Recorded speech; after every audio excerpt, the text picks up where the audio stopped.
Nous avons la Bible.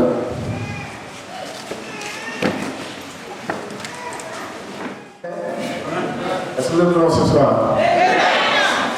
Dis Saint-Esprit. Je suis prêt. Je vais me délivrer. Par ta puissance. Par ton feu. Par le pouvoir.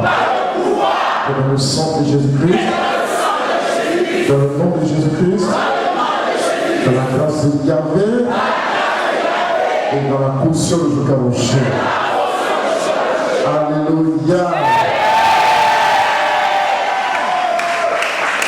En ce soir, le Seigneur Jésus-Christ va travailler. Ce n'est pas moi qui délivre, c'est Jésus-Christ qui délivre.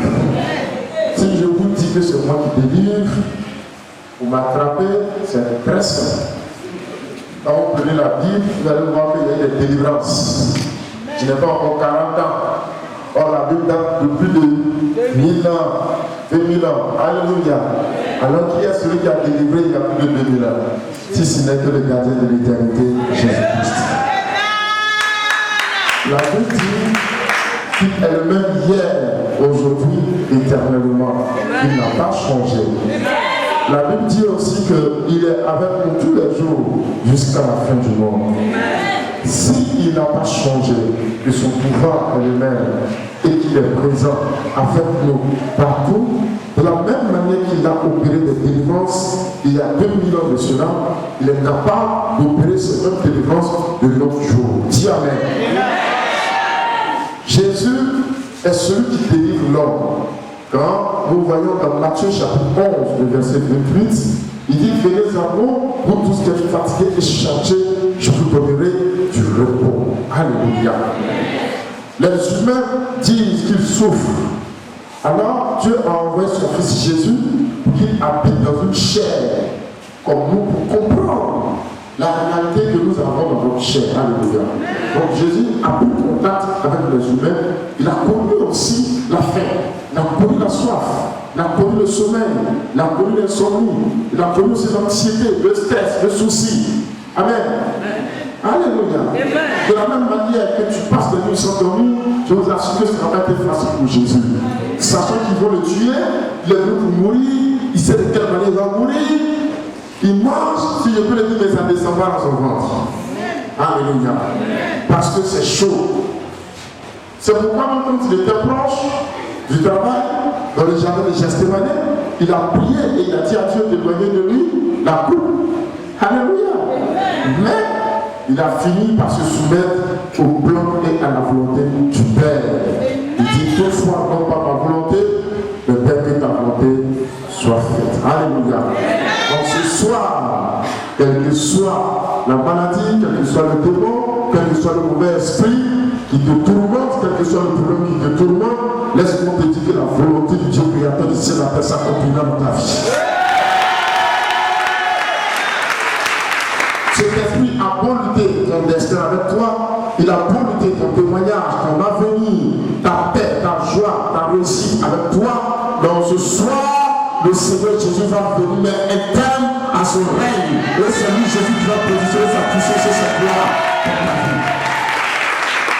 Ces paroles que je prononce ne sont pas des paroles en l'air, mais ce sont des paroles de l'esprit, des paroles accompagnées de puissance. Et la Bible nous dit, lorsque Jésus était vivant sur terre, et il prêchait une puissance venue sur terre pour guérir et pour délivrer. Et la même Bible me dit que si je vis, ce n'est plus moi qui vis, mais c'est Christ qui vit en moi. Alors si je parle, ce n'est plus moi le missionnaire à qui parle, mais c'est Jésus qui te parle. Et la puissance de Dieu te parle ce soir.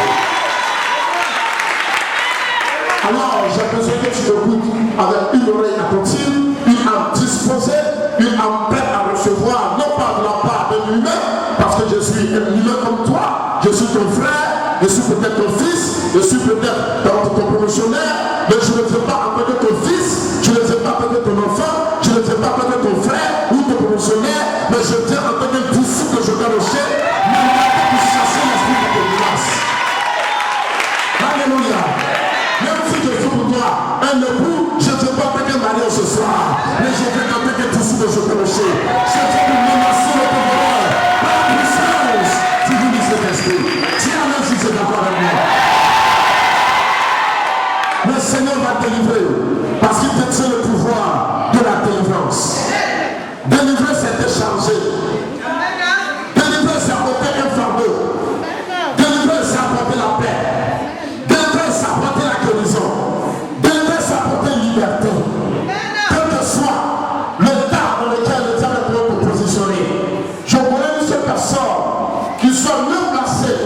pour te délivrer, pour te libérer, c'est le Seigneur Jésus-Christ.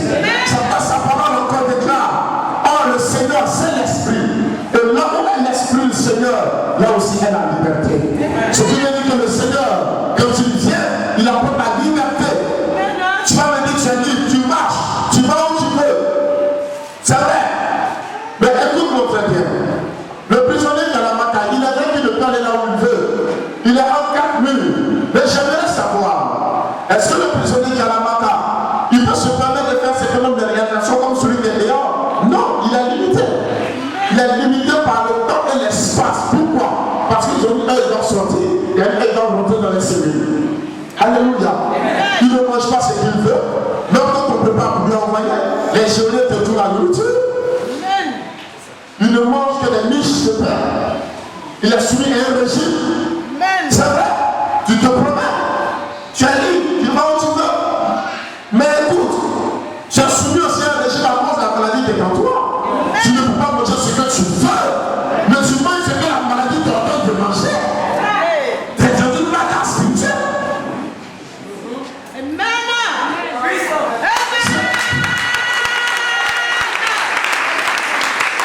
Tu as ta chambre ventilée ou climatisée. Tu dors sur le matelas. Celui qui a la maca, il n'a pas tout ça. Il ne dort pas. Toi qui as tout ça, tu ne dors pas. Où est la différence entre toi et lui? Celui qui a la maca, il ne peut pas réaliser. Il ne peut pas construire. Toi qui deviens libre, tu es dehors. Tu ne peux pas réaliser. Tu ne peux pas construire. Où est donc la différence entre toi et lui? Celui qui a la maca ou celle qui a la maca, elle ne peut pas faire mariage légal. Toi qui es dehors, tu ne peux pas non plus faire mariage légal.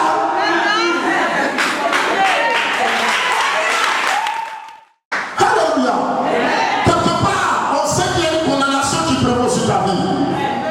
En ce soir, le grand on va te dire, il y a une parole dans la Bible qui va s'accomplir dans ta vie.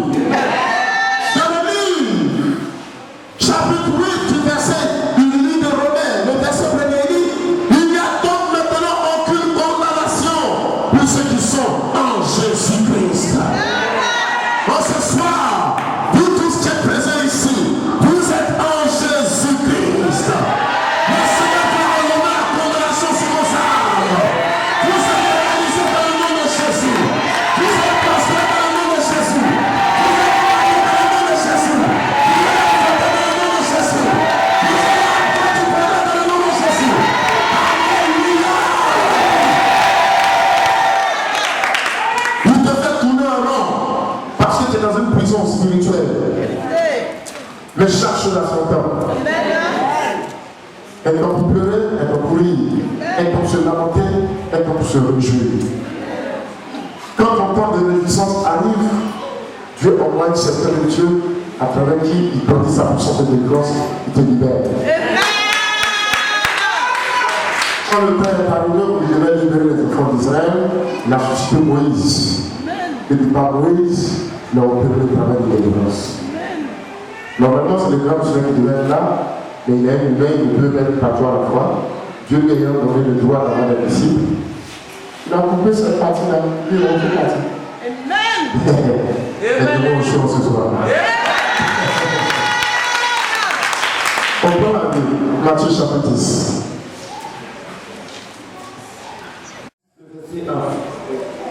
Puis, ayant appelé ses 12 disciples, il leur donna le pouvoir de chasser doucement.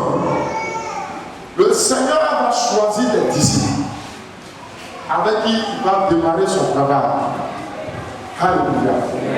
Et dans une autre version, vous allez voir, on dit qu'il a passé toute la nuit en prière pour qu'il puisse voir qui choisir et qui ne va prendre. Alléluia. Donc, il va sortir, il va descendre la montagne et il va choisir parmi plusieurs personnes 12 disciples. Il va leur faire une transmission. Et qu'est-ce qu'il va leur donner? Il leur donna le pouvoir. Il leur donna le pouvoir de chasser les esprits impurs. De chasser les esprits impurs. Et de guérir toutes sortes de maladies. Et toute infirmité. Alléluia. Quand le Seigneur les a choisis, qui leur a donné le pouvoir. C'est Jésus lui-même qui leur a donné le pouvoir. Donc ça veut dire que c'est Jésus qui opérait au travers des apôtres. C'est Jésus qui guérissait au travers des apôtres. Donc ce soir, ce même pouvoir, le Seigneur l'a libéré.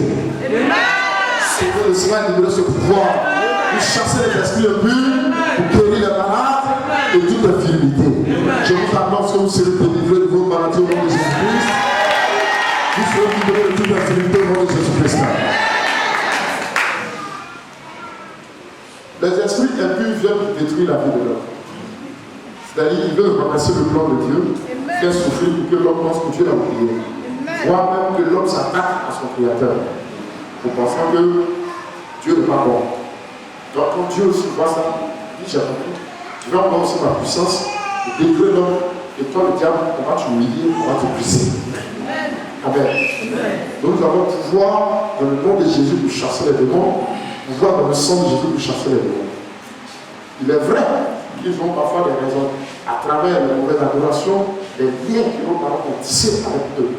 Mais il n'y a aucun sacrifice qui puisse primer sur le sacrifice de Jésus. Donc à partir du sacrifice de Jésus, tout autre lien est mis en cause. À partir du sacrifice de Jésus, tout autre spirituel de malade d'un sacrifice est mis en cause. Du moment où tu as accepté Jésus comme ton Seigneur Sauveur, sur le sacrifice de Jésus a la valeur de ta vie en esprit. C'est pourquoi nous devons faire preuve de foi et de conviction et d'assurance dans le sacrifice de Jésus. Vous comprenez? Nos parents ont tissé des alliances compatibles, n'étaient pas là. Mais aujourd'hui, nous vivons les impacts de ces esprits-là, de ces alliances sur nos vies.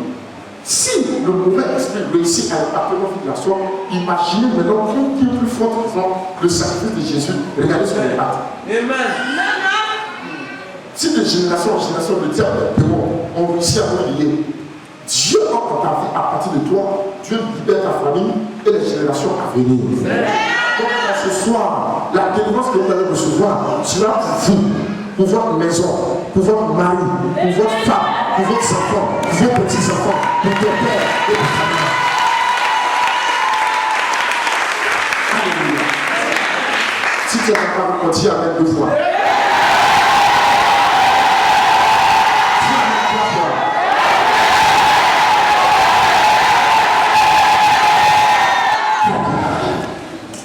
Je reviens et j'insiste, ce n'est pas moi qui délivre, c'est Jésus qui délivre. J'insiste, ce n'est pas moi qui délivre, c'est Jésus qui délivre. Dis à ton voisin, c'est Jésus qui délivre. C'est Jésus qui délivre. Encore une fois. Encore une fois. Très bien. Alors, voilà ce que tu vas faire. Fais ta vie. Lève les yeux vers le ciel.